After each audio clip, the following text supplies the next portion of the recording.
I see so many articles where the mainstream media or mainstream media house says that they've spoken to electricity experts or power generation experts.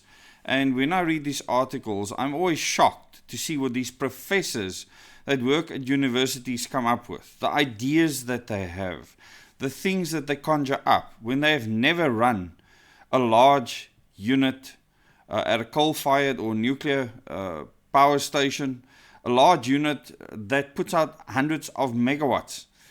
And it's clear that these people have no clue what it means to have spinning reserve. Yes, spinning, not a battery that is stationary somewhere. And I want to explain to you why we need spinning reserve, which means that you have a rotor rotating at 1,500 RPM in the case of Koeberg, or 3,000 RPM as in the case of the coal-fired power stations. RPM, for those of you that don't know, is revolutions per minute. So yes, they are spinning fast. And our grid in South Africa is the same as in Europe, is on 50 hertz. So that rotation of those machines tries to keep the grid at 50 hertz. Now this grid needs to be in unison, and when these stations are connected from all over the country, they are synchronized, and you synchronize a new unit when you connect it into that grid so that it is in line with the other units, just for lack of a more deeper technical explanation. They need to be perfectly in phase. If you had to synchronize that one single machine out of phase, it can be thrown out of its bearings, and as happened with an old power station where famously the rotor was thrown across the Vaal River because it was synchronized out of phase. So you need to understand that a grid is a very complex system, and many of these new tech moguls, etc., think that it is something completely different, something they can control like they control the staff in their companies. Well, I have news for them. They are talking utter nonsense. They do not understand how grids work. They do not understand unity. They do not understand inductive capacitance or inductance. They do not understand how substations have to balance out power. They do not understand why sometimes a city is asked to leave their street lights on to actually help Eskom to condition the grid. Now, why is spinning reserve so important? And why is a smaller grid far more unstable than a larger grid? The more spinning reserve you are, in other words, metal spinning at these high speeds, the more stable the grid remains. If one of these units should trip for whatever reason, you have spinning reserve that tries to keep that frequency going as close to 50 hertz as possible. When you do not have that, and you have a battery bank, and something needs to respond, try and respond instantly. There cannot be an instant response. And you can have a literal domino effect where all and everything that is connected to this grid with no spinning reserve collapses and has to open the output breakers. So just understand, then when these tech moguls come up with their crazy ideas and the renewable nutcases come up with their crazy ideas, a solar panel system is not spinning reserve. A wind turbine running at variable speeds is not spinning reserve. It is making your grid more unstable.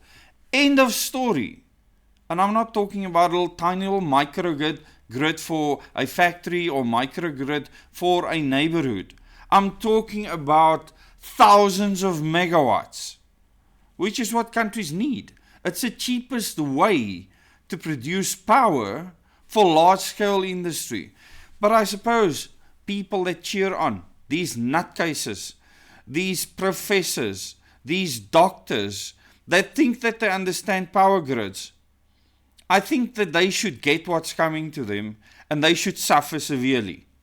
Or you can subscribe to this channel and listen to the videos that I put out specifically to educate people on how the grid works, how power works, how nuclear works, how coal works, how hydro works, how solar works, how wind works, how gas works. You need to understand this because I actually connected generators to power grids. The largest generators in the southern hemisphere. In fact, I ran 2,775 megawatt thermal nuclear reactors. Yes, I had a license to run nuclear reactors. I have worked in Eskom since 1992 and I have been back on contracts, of which the last one was a steam generator replacement project where I was part of the management team, the project management team that did the implementation for the daughter modifications that had to be done so that the steam generator replacement could help the plant to increase its power output.